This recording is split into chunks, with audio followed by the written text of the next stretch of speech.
Magkano po ba yung konsulta package ngayon, President? 1,700 pesos. Talaga namang hindi na realistic naman yung 1,700. Yung 1,700 po para sa aso hindi pa po sapat eh. Ito pinag-uusapan po natin, Mr. President, Your Honor. Tao po eh. Baka po sa daga pwede po ito, Mr. Katakot-takot na corruption po sa PhilHealth. Tingnan na lamang po ninyo kung bakit nawawaldas. Ginawa pong milking cow ang PhilHealth nung kami po ay inimbestiga namin yan. Kunwari po na-admit ang isang pasyente. 2 days lang pong nag-admit. Gagawin pong 7 days o kaya 10 days. Para sa ganun po ay singilin sa PhilHealth at paghahati-hatian po yung kanilang nakulimban. Ito na naman po pag hindi nyo binantayan, this is again a possible source of corruption. Mr. Marcoleta is next to interpolate.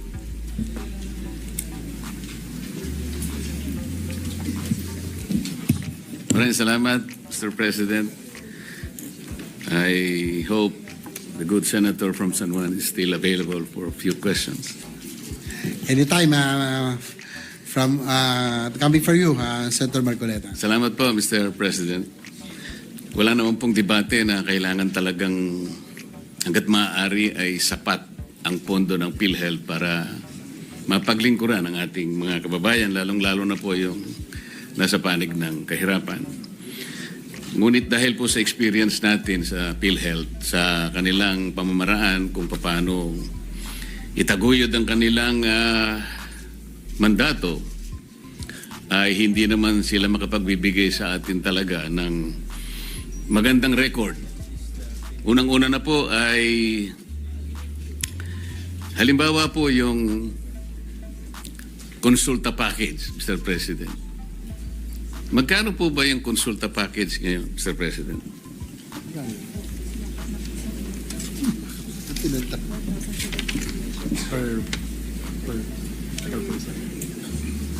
Mr. President, itong konsulta package, yung maganda tinanong nyo, pinalitan na po nila yung pangalan, naging Yakap Caravan na. It's about 1,700 ang budget po per person, Mr. President.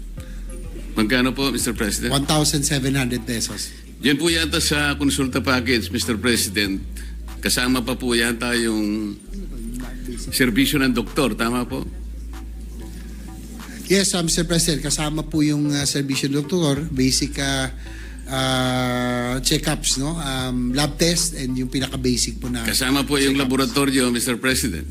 Dapat po, kasama po, Mr. Sa President. palagay po ninyo, magkano po? 1,700?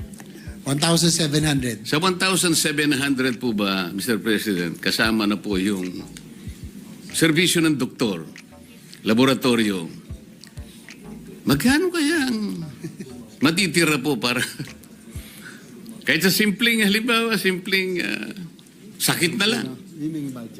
Na-estimate po ba ninyo, Mr. President, na talaga namang hindi na realistic naman yung 1,700. Siguro po nung 1950 siguro, baka sakaling mataas pa po ang mataas pa po ang halaga ng piso noon. 1950 siguro, ang palitan ng dolyar siguro, baka mas mataas pa yung, baka isa 5 centimos natin noon $1 ng Amerikano, Mr. President. Hindi ko po alam. Kasi si Senador Jinggoy po, napanganak na ng 1950s. Ako po, 60s po ako Ano po, realistic po yung 1,700 na konsulta package, Mr. President? Ito bang 1,700? Does that include the professional fee of the Yes, doctors? Mr. President. Kasama yung laboratorio. Ano pa po Is it a kaya ang standard mabibili? rate of all the doctors? Is it a Yes, standard Mr. fee? President. Kaya po, okay lang po yung masapatan po talaga. How did they derive on that figure? Baka masasagot po ng inyong butihing kapatid, Mr. President. Yes, Mr. President, sa totoo lang po na medyo, kung titignan nyo, 1,700 for the basic check-ups and lab test, including doctors, para pong ulo pa. Pero tinaas na po natin ito tinaas na po ito na nung una po ay 1,200. So ngayon po ay 1,700. Pero sana nga po ay inaano natin ng PhilHealth na aside from the case rates at iba pa, na magtaas po sila para naman maging mas maging katotohanan. Tama po kayo. And I agree with you na hindi na ho realistic. Pero kahit paano, this is the budget that was given to all Do you have any breakdown of it? Kasi ang laboratory test, pagka CBC, yung complete blood count, lagpas 1,000 na po yan. Kung kumpleto talaga yung gusto niyo malaman sa inyong sa resulta sa blood test. Tapos may doctor's fee pa. I don't think that is sufficient enough. In 1,700 is sufficient enough. Yun nga Well, po ang that's my aking take. tinatanong, Mr. President, kung sino po ang kumuwenta nito. Kung ang kumuwenta po nito ay taga dito sa ating bansa o baka naman po sa ibang bansa po na ibang klaseng salapi ang kanilang ginamit. Kaya nakakapagtaka po, pag pinag-uusapan po natin ng isang napakamahalagang pasilidad na talagang magiging sandigan po ng ating mga kababayan sa panahon ng kanilang karamdaman. Pero kung 1,700 po, alam po nyo, yung akin pong bunsong anak, meron pong isang simpleng alaga na aso. Alam po ba ninyo kung magkano po ang nagagastan niya yung parang paliguan? Kasi po may shampoo pa po yata ang importante na yung meron tagagupit po ng kanyang pati kuko po ginugupit at nagkaroon po ng Grooming. yung 1,700 po para sa aso hindi pa po Sapat. sapat Ito pinag-uusapan po natin, Mr. President, Your Honor. Tao po mga tao po ito Kaya po, hindi po magiging maganda kahit na po pag-usapan natin ang napakagandang pinaka-noblest na objective po ng PhilHealth. Kapag ka itong ganitong klaseng mga pamamaraan ay hindi po nila talaga babalikatin, para lang po tayong nagpapatintero dito, Mr. President. Tingnan po ninyo, Mr. President. Based on PhilHealth's latest data, while 102 million Filipinos have registered with PhilHealth, only 27.8 million or 24% are enrolled with Consulta. So, naka-enroll po sa Consulta. Ilan percent po? 24% lang po ang naka-enroll out of 102 million registrants. Kahit na po naka-register, kung 1,700 lamang po ang package, baka po sa daga pwede po ito, Mr. Hindi, President. gusto ko lang po malaman kung kanino po galing yung 1,700 pesos per package. Kung PhilHealth ba? Sino ba? Kaya po nung tinanong ko po, Mr. President, ang sagot po ay 1,700, sinagot po ng ating... Yeah. Where did that figure come from? Siguro... Yes, Mr. President, actually nagpapasalamat ako kay Senator Marcoleta for pointing this out. Talagang kung titingnan nyo, parang kulang talaga, no? Realistically. Pero yun nga po ang nilalaban ho natin sa PhilHealth ngayon. Hopefully with this new administration under Dr. Mercado na maiba naman ang magiging direksyon ng PhilHealth. Dati po kasi nung panahon ni Manuel Ledesma, parang yung pagtrato niya sa PhilHealth para pong ginawang private corporation na alam niyo naman ho, Mr. President, sa insurance, ang ugali ng private insurance, kung makakatakas sa liabilities yung mga dapat nilang bayarin, doon po sila kumikita. At the end of the year, pinagmamalaki nila yung kanilang savings and kanilang kinita, no? Pero in the case of PhilHealth, dapat po, dahil po yung government agency, and this is the only agency that is tasked to implement universal healthcare, dapat po talaga ay inuubos ito sa ating mga pasyente, sa ating mga kababayan. Hopefully, Mr. President, with the new PhilHealth head who committed to adjust yung pong kanilang case rates, and they committed also to increase the participation of PhilHealth in every hospital billing, siguro dapat maitaas na rin po natin. And sana na po, maitaas na rin po natin ito pong iba pang mga bagay tulad ng pong itong sa konsulta package, no, na yung 1,700. If we can only increase all of this, hopefully maano na nila, maiayos na po nila. Sabay nung nga cases ay mas malaking bagay po, Mr. President. Kailan po umupo yung bagong head, Mr. President, ng PhilHealth na sinasabi po ninyo? Kung hindi ako nagkakamali, Mr. President, parang 2-3 buwan pa lamang po siyang nakakaupo, no? Or bandang June, no? Hindi po, palagay ko isang taon na po siya nakakaupo mula nang palitan niya si Ledesma. Wala pa, no? For the record po, Siguro siguro March or April ho, Mr. President. Kasi nung kamakailan nandito pa si Ginoong Ledesma ng huling budget hearing na naging mainit pa nga yung ating deliberation on the floor, no? Nung nandito siya sa akin pagkakalam. Sa bandang Marso yata or February or March nung nakaupo si Dr. Mercado, Mr. Yeah, President. again, with the permission of Senator Marcoleta, where did those figures come from, itong 1,700? Did it come from PhilHealth? Ito sa consulta package. Yes, Sir Honor, Mr. President. That It came from PhilHealth. Alright. sa mga kapit, mahigit na po siyang kalahating taon na siya ang head po ng PhilHealth, Mr. President. Tama po, Mr. President. Halos kalahating taon na pala. Kasi po, sa tala po, ito po babasahin ko. First patient encounter, health advocates estimate that only 1% of the total population actually availed of consulta benefits.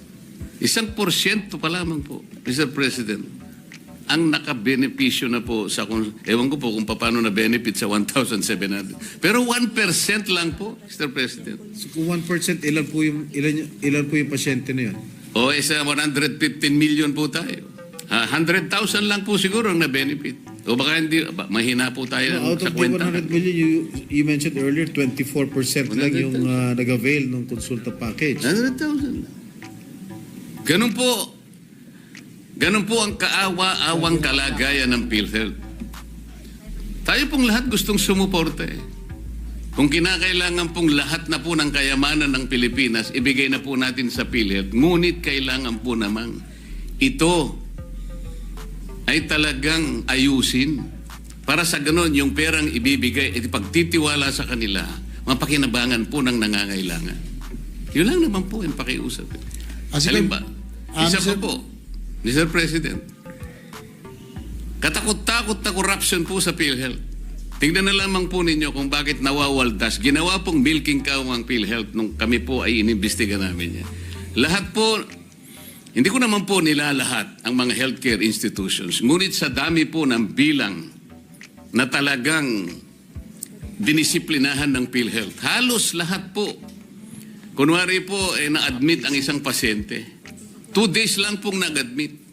Gagawin pong 7 days o kaya 10 days. Para sa ganun po ay singilin sa PhilHealth at paghahati-hatian po yung kanilang nakulimbat.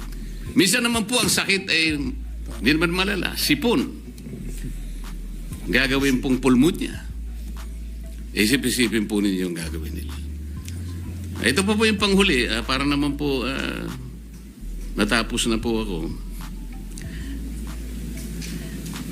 Magkano po ba yung ano yung tawag doon? Thermodialysis, Mr. President Juro. Magkano po ba yung nagagastos natin sa isang sesyon ng Magkano per 3,000? hemodialysis?